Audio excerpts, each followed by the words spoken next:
இதோ நான் வருகிறேன், என்னை அனுப்பும் ஆண்டவரே.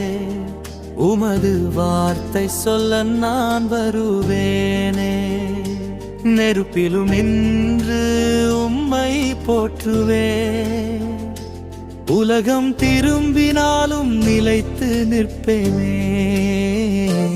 இதோ நான் வருகிறேன், என்னை அனுப்பும் ஆண்டவரே. என்றும் உம்மை நம்பி வாழ்வேனே.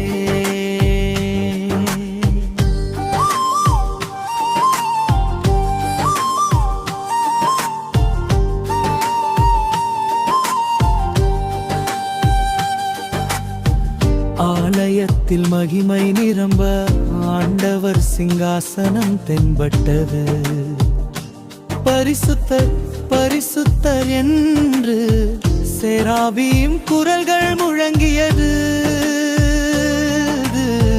ஐயோ நான் அழிந்தவனே, அசுத்த உதடுகள் கொண்டவனே, பலிபீடத்தில் இருந்து தீ வந்தது.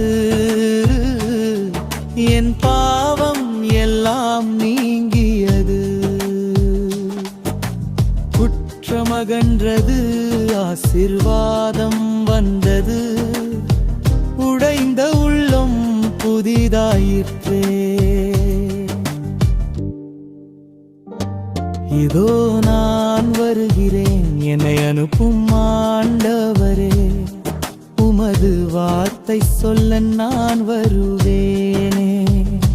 நெருப்பிலும் உம்மை போற்றுவேன். உலகம் திரும்பினாலும் நிலைத்து நிற்பேனே. இதோ நான் வருகிறேன், என்னை அனுப்பும் ஆண்டவரே. என்றும் உம்மை நம்பி வாழ்வேன்லே.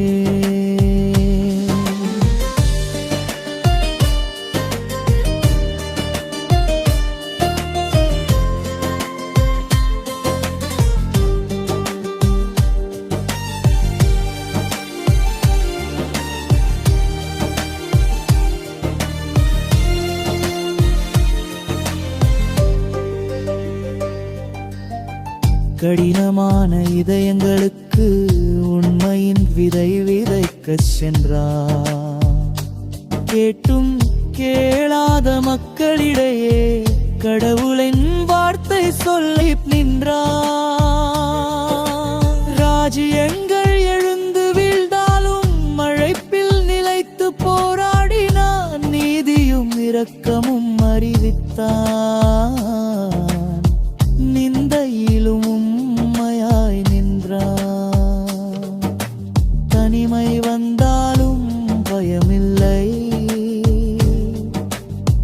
தேவந்தமனோடு இருந்தாரே. இதோ நான் வருகிறேன், என்னை அனுப்பும் ஆண்டவரே. உமது வார்த்தை சொல்ல நான் வருவேனே. நெருப்பிலும் உம்மை போற்றுவேன்.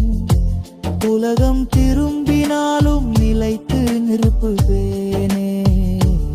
இதோ நான் வருகிறேன், என்னை அனுப்பும் ஆண்டவரே. என்றும் உண்மை நம்பி வாழ்வேனே.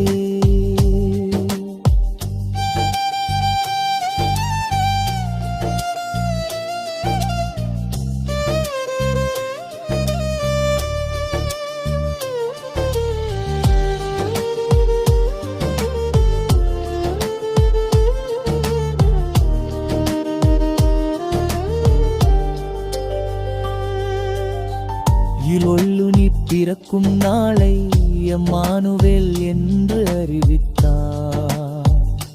சமாதானத்தின் அரசன் வருவார் என்று நம்பிக்கை விதைத்தார். வேதனை தாசன் துன்பம் தாங்கி மீட்பின் வழியை திறப்பார். அவரின் காயத்தில் சுகமுண்டே. ரகசியம் பணிப்பரும். இதோ நான் வருகிறேன், என்னை அனுப்பும் ஆண்டவரே. உலகமெல்லாம் உம்மை அறிய சொல்லுவேனே.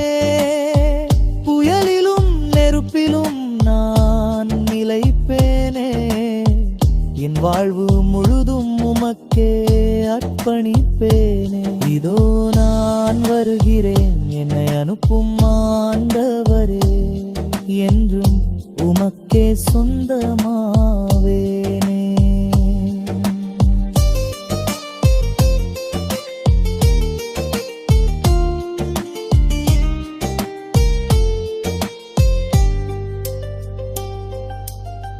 தூயவர் தூயவரோ செய்யொலிக்கே, இதயம் உம்மை நோக்கி எழும்பட்டுமே. ஏசாயாவைப் போல நானும் இன்று உம் குரலாய் வாழ்ந்திட ஆசைப்படுகிறேன்.